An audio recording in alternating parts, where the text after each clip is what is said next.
યુરોપા company આપણા માટે લાવી છે ડિજિટલ લોક, જેમાં આપણે ફિંગરપ્રિન્ટ, પાસવર્ડ, કાર્ડ અને ફોનથી ઓપરેટ કરી શકીએ છીએ.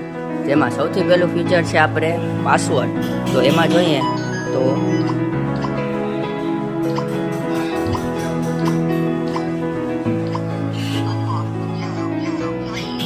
આપણે પાસવર્ડથી અનલોક કરી શકીએ છીએ. સૌથી પહેલું ફીચર. સેકન્ડ ફીચર આપણામાં જોવા મળે છે કાર્ડથી. આપણે જે ત્રણ કાર્ડ આપ્યા હોય એમાંથી આપણે કાર્ડ એડ કરી અને આપણે કાર્ડથી અપલોડ કરી શકીએ છીએ. આ થઈ ગયું, કાર્ડથી આપણે પણ અનલોક કરી શકીએ છીએ.